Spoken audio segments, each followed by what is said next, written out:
Hola, soy Alaska y bienvenidos a un nuevo video. El día de hoy estamos aquí reunidos, como lo dice en el título, para hacer nuestro habitual resumen de lecturas mensual, siendo este el turno de septiembre. Septiembre fue un mes calmado, leí tan solo 5 libros, la mayoría buenos, pero hay uno por ahí que ya hablaremos sobre él. Ahora, ya que leí poco, dudo mucho que este sea un video largo, pero conociéndome, es probable que al saber que solo tengo que hablar de 5 libros, se me vaya la flapa en alguno de ellos. Así que por más que ustedes me digan que no tienen ningún tipo de problema en que yo les haga videos eternos de más de media hora, yo igual como editora sufro editando y voy a tratar de ser breve esta vez. Y en fin, no alargo más esta introducción, sin más nada que decir, creo que podemos comenzar.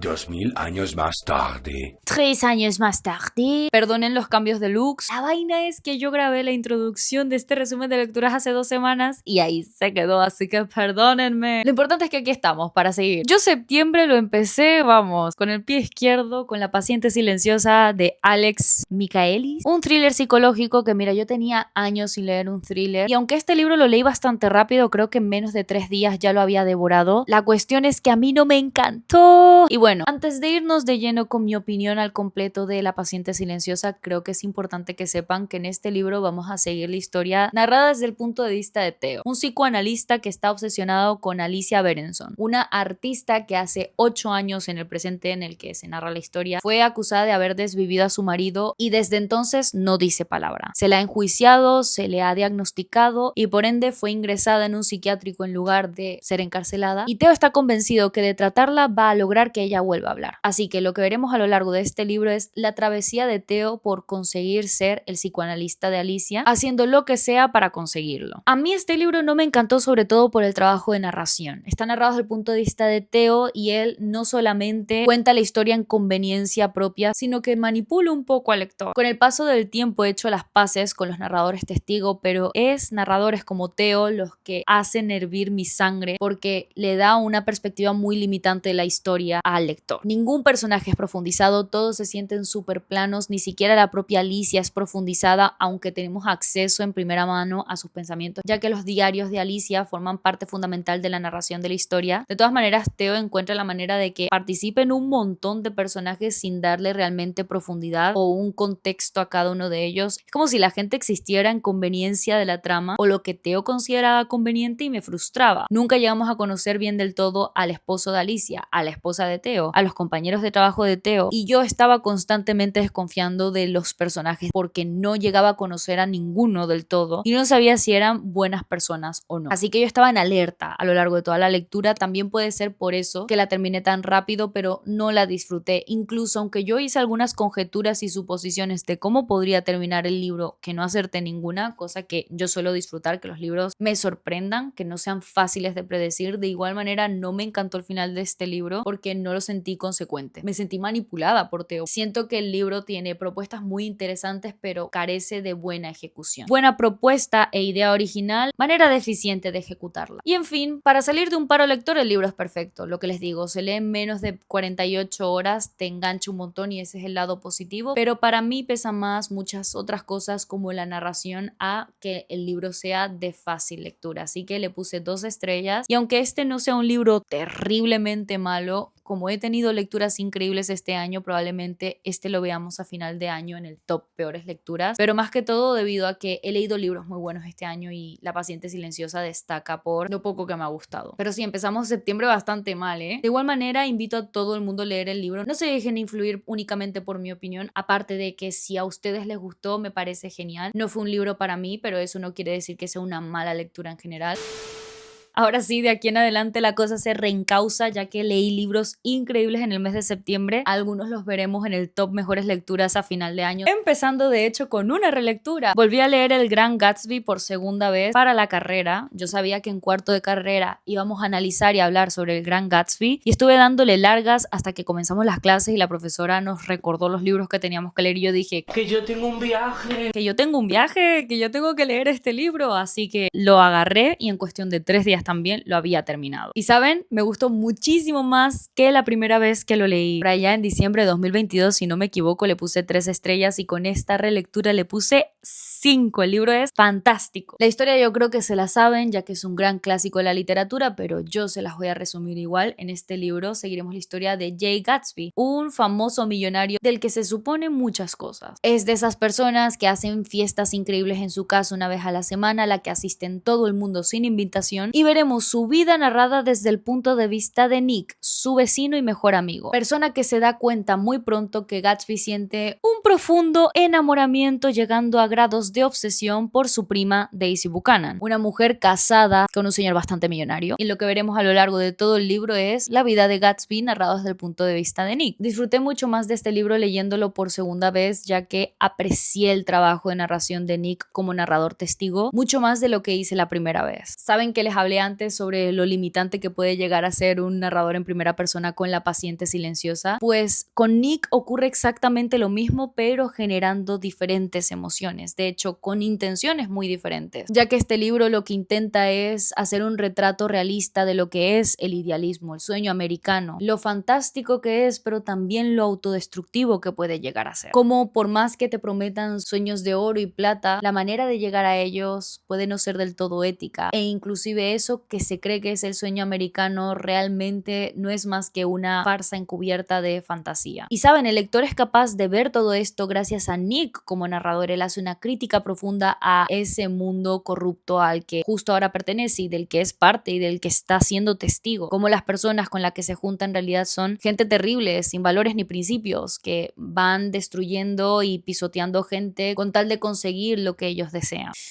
E inclusive si nos decantamos por esa interpretación, Nick le da características redentoras a Jay, a Gatsby. Se nota que le tiene cariño, que es su amigo y que desea más que nada salvarle. Paternalismo puro y duro, algo muy típico en la literatura estadounidense del siglo XIX. De hecho, hablaremos sobre otro libro que peca de paternalismo en este resumen de lecturas, pero ya iremos a él. Definitivamente disfruté mucho volviendo a leer este libro porque vi muchas cosas que no vi antes. Y eso me dice mucho del tipo de lectora que estoy siendo, en el tipo de lectora que me estoy convirtiendo, de las cosas que he ido aprendiendo con el paso de los años, leyendo más y más y más. Me encantó el trabajo de narración de este libro, aunque sea en primera persona, aunque sea un narrador testigo, aunque sea limitante y aunque no nos esté contando del todo la verdad. Nick en definitiva es un narrador poco confiable del que se tiene que dudar todo lo que nos va contando, pero con buenas intenciones, y creo que eso es lo más bello. 5 de 5 estrellas. Si todavía no han leído El Gran Gatsby, creo que es una buena manera de introducirse a los clásicos. Es un libro literalmente clásico en el sentido de que sigue una estructura clásica, continua. Hay bastantes metáforas, sobre todo símbolos, todo este tema de la luz verde, la poca distinción entre la realidad y los sueños, no son más que símbolos de ese gran idealismo, pero no son del todo incomprensibles, y eso es lo que suele ocurrir con los clásicos. Cuesta llegar a entenderle del todo, y algo que tiene El Gran Gatsby es que es bastante atemporal en ese sentido. Personas que nunca han leído un clásico perfectamente podrían empezar con El Gran Gatsby y disfrutarlo. Fue un acierto hacer esta relectura, estoy muy agradecida con la carrera por llevarme a volverlo a leer y me encantó. Tiene que leerlo sí o sí. Siguiente lectura. Wow, septiembre definitivamente fue un mes de clásicos, qué fuerte. Bueno, el tercer libro que leí en el mes de septiembre fue de manera improvisada y gracias a la recomendación de Gema y Jorge. Este año, por lo que sea, me recomendaron más que nunca El Lazarillo de Tormes, y claro, la cosa es que yo nunca lo había leído. Me mudé a España cuando tenía 15 años y este es el típico libro que te mandan a leer cuando tienes 12 para introducirte a la literatura seria cuando eres chiquito. Y yo llegué y ya la gente lo había leído. Literalmente hablas con cualquier español que se sacó la ESO y te dice que mínimo estudió El Lazarillo de Tormes, ya no solo que se lo leyó entero. E imagínense yo que estudio con filólogos, que hablo con gente que lee activamente todos los días, pues todo el mundo había leído El Lazarillo, incluso el menos lector había leído El Lazarillo, y yo me sentía un poco dejada atrás. Y claro, al comenzar la rutina volví a ver a Gema un montón y me recordé que tenía pendiente El Lazarillo y lo agarré de manera improvisada y me gustó un montón. En este libro seguiremos la historia del Lazarillo, un joven que vive en la España medieval, que es dejado a su suerte tras su madre morir en su nacimiento, y lo que veremos a lo largo de todo el libro es sus aventuras de amo en amo, ya que el Lazarillo, al quedarse huérfano, pues necesita a alguien al que servir, y básicamente veremos sus aventuras, los distintos dueños que tiene, los distintos amos que tiene y qué aprende de cada uno de ellos. Me recordó bastante a Oliver Twist en muchos sentidos, sobre todo en el lado trágico. También puede llegar a ser bastante bastante gracioso y divertido. Obviamente tiene un toque de crítica social a cómo las vidas eran tratadas de la forma más utilitarista y deshumana, pero dándole ese toque irónico y gracioso de situaciones ridículas en las que el lazarillo se aprovecha de su amo y el amo se aprovecha del lazarillo, se hacen jugarretas y maldades, y literalmente estaba sonando Loading de Wicked en mi cabeza mientras leía esas jugarretas. Sentía el odio a través de las páginas y era brutal. Estoy muy de acuerdo de que este libro se mande a leer a los niños nada más comenzar la ESO, la escuela secundaria obligatoria. Es el tipo de literatura que te inicia a amar la literatura y que no solamente es fácil de leer, sino que te propone temas e ideas un tanto complejas. Le puse 3 estrellas, lo disfruté un montón. Le puse esa calificación sobre todo porque para mí fue una lectura sencilla. Es verdad que hay un lenguaje muy antiguo y se nota, es España medieval, pero en cuanto a trama es casi una novela episódica. Quiero decir, no era difícil de predecir, nada innovador y de hecho un tanto repetitivo, así que 3 estrellas me parece una calificación muy idónea para esta lectura, y que si todavía no han leído ningún clásico español, me parece que El Lazarillo de Tormes, bueno, no sé si sea una buena manera de introducirse a la literatura española porque el tema del lenguaje,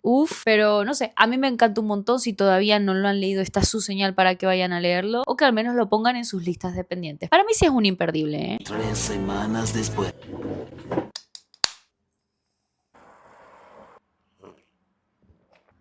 ¿Qué ha pasado? Este resumen de lectura, yo no lo sé. Este es el tercer día de grabación del puñetero resumen de lecturas de septiembre. ¿Qué me sucede? Yo tengo la teoría de que me han interrumpido grabando. Quiero creer, pero es que ya llevo 3 sesiones de grabación en 3 días diferentes, en 3 semanas diferentes. Los tengo a ustedes agarrados para loco. 3 semanas diciéndoles que voy a traer el resumen de lecturas de septiembre. Ya vamos a empezar el mes de noviembre y se me va a juntar el resumen de lecturas de septiembre con el de octubre. Yo, mira, es que ya me da igual. Ay, que me mojé, que me llené de Coca-Cola, que soy gilip. Mira, yo ya paso, traje la Coca-Cola aquí que para ponerme cómoda y terminar este video una vez, y voy y me echo la Coca-Cola encima.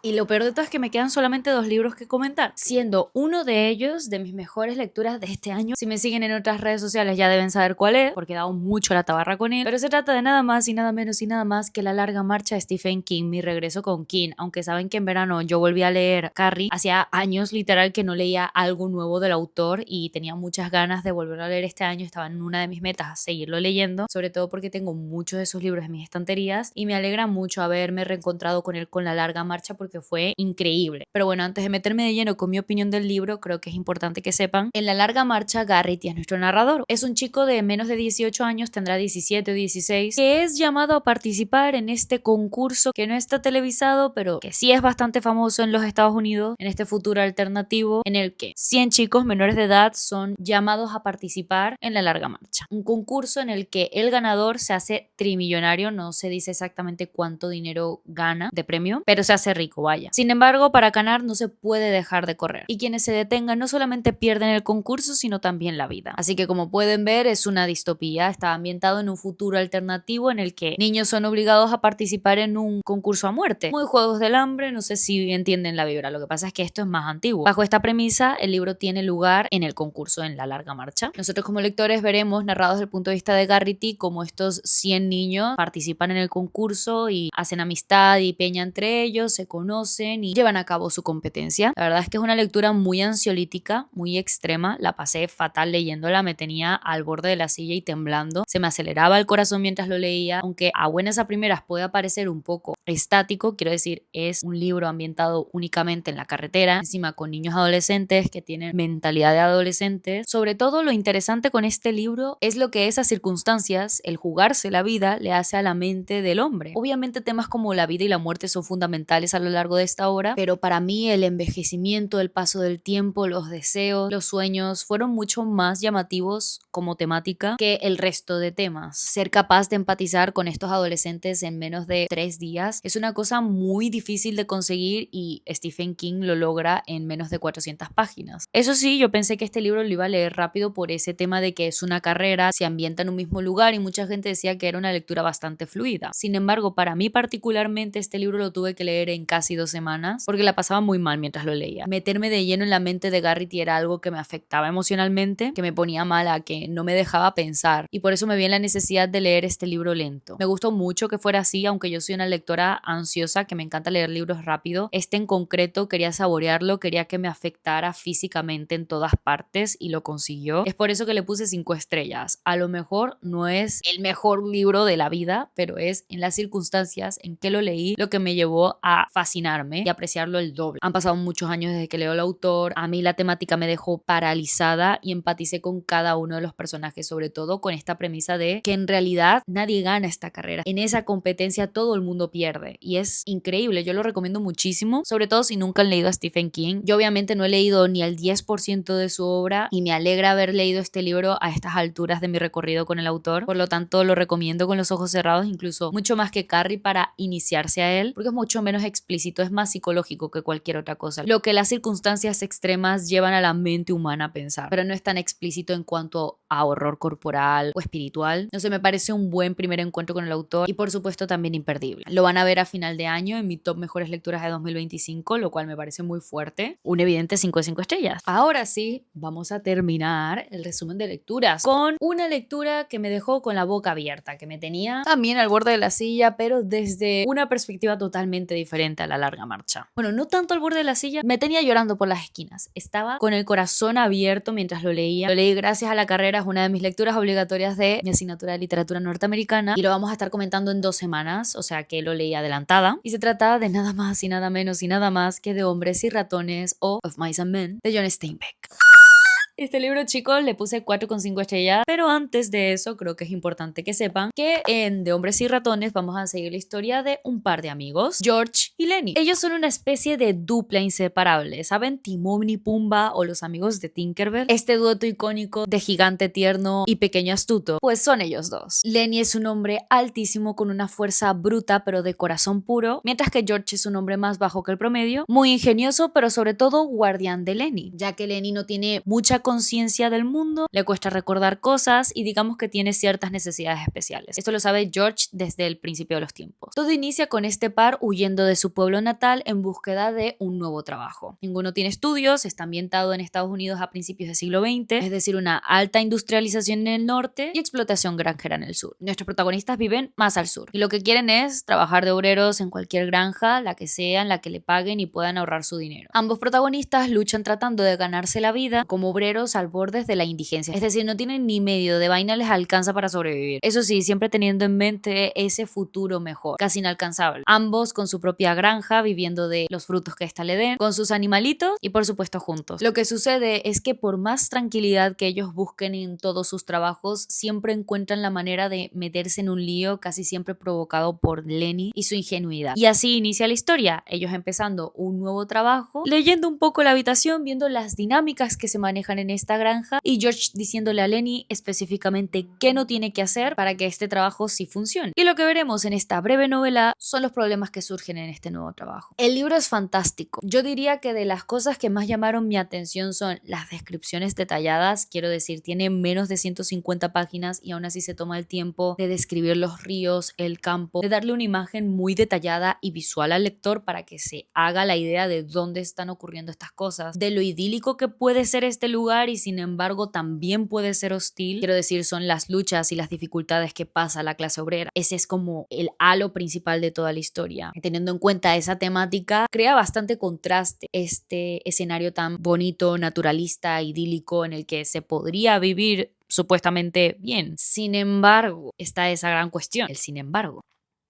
Ahora, un segundo aspecto que llamó muchísimo mi atención teniendo en cuenta lo breve que es este libro, y eso es algo que voy a decir a lo largo de toda mi opinión, chicos, es que el libro tiene menos de 200 páginas y es muy impresionante todo lo que consigue en tan poca extensión. Pero bueno, me centro. El segundo aspecto positivo, la dinámica entre George y Lenny. Es verdad que al ser una historia tan breve no tenemos la oportunidad de profundizar todos los personajes, sobre todo los secundarios. Los personajes secundarios literalmente no tienen ningún tipo de contexto, están ahí para cumplir su función como personaje, para que la trama fluya y ocurra lo que tiene tiene que ocurrir con el conflicto, pero George y Lenny están muy bien desarrollados y profundizados. Tienen un contexto, un background, una historia que va más allá de la trama del libro como tal, y eso les da profundidad, los vuelve personajes con capas, con distintas facetas, y eso es fascinante. Otra vez, el libro es muy breve y que al menos hayan dos protagonistas con un buen desarrollo y un buen contexto es difícil de conseguir, y de Ratones y Hombres lo logra, así que 10 de 10. Es una pena que el resto de personajes no tengan ese mismo desarrollo, pues sí. Pero miren, al ser una historia tan breve, no le podemos pedir demasiado. Un tercer aspecto positivo, obviamente, es la gran crítica social que hay en ella. Otra vez, teniendo en cuenta lo breve que es potentísimo el mensaje que intenta transmitir el libro. Esa realidad detrás del idealismo estadounidense, de ese sueño americano. Como esa fantasía idílica en realidad no es más que eso, una fantasía idílica, imposible de conseguir, y que de hecho en el camino de tratar de conseguir ese objetivo, ese sueño que le da vida y motivación y motor al ciudadano estadounidense promedio, por lo menos a principios del siglo XX, a finales del siglo XIX, en realidad lo está llevando a un camino de autodestrucción y de autoconsumición pura. Evidentemente, este sueño que tienen Lenny y George no es más que un producto de lo que la sociedad les ha inculcado que tienen que aspirar a ser. Quiero decir, todo el mundo a finales del siglo XIX soñaba con tener su propia granja y animalitos y vivir de ella y ser su propio jefe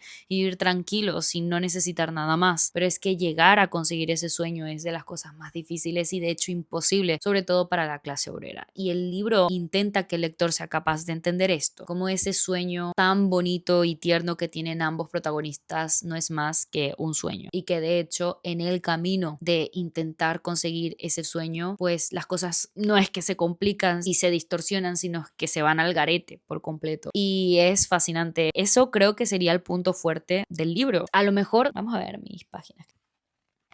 En 150 páginas es capaz de removerte todo y hacerte reflexionar sobre el tipo de persona que eres o a qué parte de la sociedad perteneces, teniendo en cuenta tus circunstancias, porque ellos dos creían que formaban parte de algo que no, y es gracias a esos sueños que terminan teniendo esta percepción distorsionada de la realidad, es decir, que eran dos hombres pobres tratando de sobrevivir y creyendo que en la supervivencia iban a lograr conseguir el dinero suficiente como para no solamente mantenerse, sino vivir de manera tranquila para el resto de sus vidas.